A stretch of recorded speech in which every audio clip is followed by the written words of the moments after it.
So we all know the Strand Titan excels as a champion and boss killer with Synthos or Worm Gods with a 1-2 Punch Shotty. But what if they also had the best AOE Add clear build as well? I think this opening gameplay where we are 15 power level under kind of speaks for itself. We have an infinite grapple punch that can take out entire rooms filled with enemies in a single punch, all while still proccing Banner of War and Woven Mail to make us unkillable. So this means Strand Titans have the best endgame boss killer build, and maybe the best area of effect add killer build as well. Also, watch our super bar in the bottom left. Yeah, we get it that fast, which is pretty crazy. The other build that comes to mind when talking AOE Add killer is the Sunbracer Solar Warlock that has reigned supreme for a while now, but I really do think this build pushes that limit and stands toe to toe with the SunLock. You have a ×4 Banner of War for healing on a Titan and ×2 Restoration on a Warlock. But Banner of War heals the entire team, whereas Restoration only heals the Warlock itself. Banner also gives melee damage increase, which includes our grappled melee and our 3 charges of Frenzy Blade,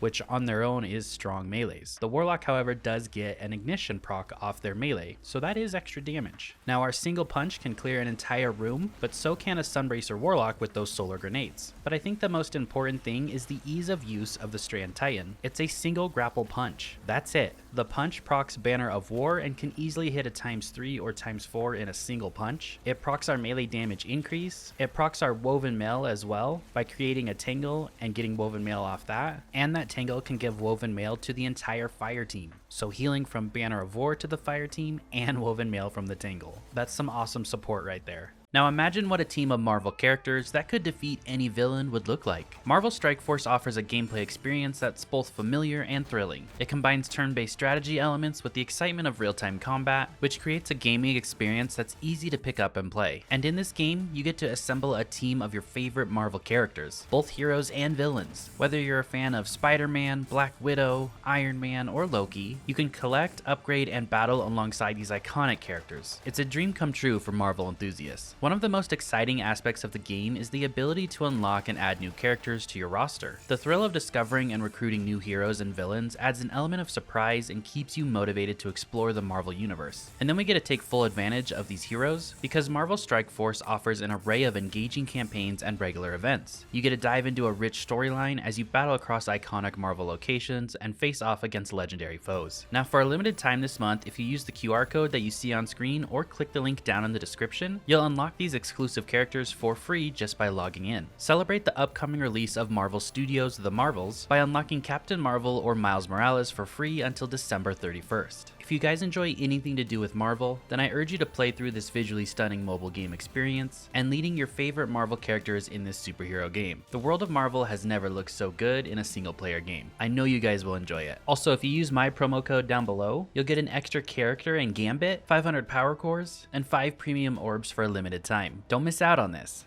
And our grapple punch also creates 2 orbs of power off a single punch, which you know how much those orbs of power can do for you by proccing Woven Mail and increasing ability regen with the right mods. And that is 2 orbs of power on a single punch. I was pretty sure that Bungie said that was no longer possible quite a while back, but it definitely is because I used to use it in old builds, and for some reason on the grapple melee it's back again. Whereas the ease of use of Sunbracers is a bit harder to get the loop down, and yes, some people struggle with it, and that's perfectly fine. Not everyone is a god tier gamer, like I know some of you are going to say down in the comments that Sunbracers are so easy plunder, but no, they're easy to you, not easy to everybody. And the last thing I want to point out is that this build is so well self-sustained from the mods and subclass that any weapons will work with it. I ran it with a ton of different options like Monte Carlo for more melee ability for those 3 Frenzy Blades. I ran it with the new Bloodline exotic from the dungeon to add Devour to the build, which is just insane, let me tell you that, but I know you guys are all gonna hate me for saying that. I also ran it with Quicksilver Storm to play into Strand more and getting Unravel rounds by picking up an Orb of Power, and I even used it with Dragon's Breath for solar ignitions to add to the mix and extra boss damage. The point is, with not requiring a certain weapon, it opens up the playstyle to whatever fits you best. Heck, if you wanted to add a 1-2 Punch Shotty, then you could.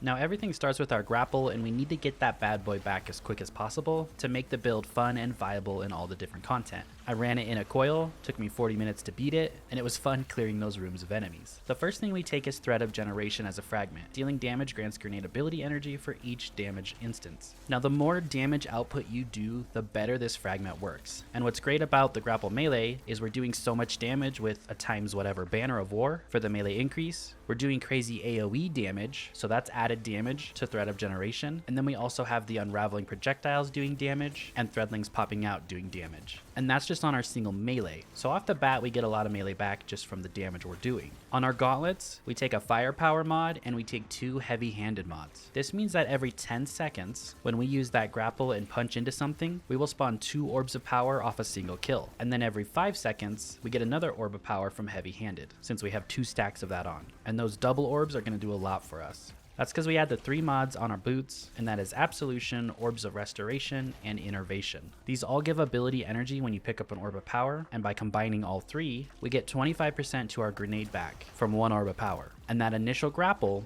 is making 2 orbs, so that's 50% of your grapple back instantly, and that's not including the damage that you're dealing that procs Thread of Generation in that regen. Then on the helmet, we add the hands-on mod, so you're gonna get your super so much with this build, and then you double stack whatever siphon mods you need with the weapon that you're genning the most orbs with. So if it's Quicksilver Storm, you're just gonna use 2 harmonic siphons. And the reason we don't need a ton of other ability energy coming back to the build is because grapple has such a low cooldown in the game that when you run it with 100 discipline, you get it back very quickly, because all those mods that we're proccing and Thread of Generation gives us more ability energy back quicker because we're using a lower cooldown ability. Whereas if you were using something with like a 2.5 minute cooldown, they would take much longer. Now that we have our infinite grapple, we add our exotic into it, and that is Severance Enclosure. Powered melee final blows unleash that damaging explosion, and the cool thing that got updated this season for this is it does way more damage than it used to, and then explosions triggered by the powered melee kills can chain on kills and will trigger weaker explosions the further the enemy is away. But that's how even 15 power level under, you can kill an entire room of enemies with 1 punch because it changed the damage to the next enemy. If you haven't used Severance Enclosure this season, I really suggest you do it, because in anything other than like a Grandmaster, it's so much fun. On a Solar Titan with the Bonk Hammer, it's a blast. Now for the 2 aspects on the build, that is Banner of War and Into the Fray. We already went over Banner of War's healing and melee damage increase. You're going to have a ×4 stack of this all the time because you're always meleeing things with your grapple punch and using your 3 frenzy blades in between. And then Into the Fray just allows us to grab that tingle, throw it to the ground, and give Woven Mail to ourselves and our allies. So Banner of War ×4 healing and Woven Mail to our entire team. Yeah, Strand Titan a little OP there. For the fragments, we went over Thread of Generation. I do take Thread of Evolution. Threadlings travel further and deal additional damage, since I'm combining this with the Artifact mod, Unraveling Orbs, and Horde Shuttle, which gives us infinite unraveling rounds, and then Horde Shuttle is damaging unraveled targets with a weapon, occasionally spawns a Threadling. We are going to be popping out a ton of Threadlings with this build, and we might as well have them doing a lot more damage. I also take Thread of Fury as my 3rd fragment. Damaging targets with the Tangle grants melee energy. This could be traded out if you're not using the Frenzy Blade too much, and then I still like taking Thread of Warding, where picking up an Orb of Power gives me Woven Mail. Since I'm always creating Orbs of Power, I might as well just have that infinite 45% damage reduction up all the time. Thank you so much for watching, I really appreciate it, and I'll see you all in the next video. Have a great rest of your day.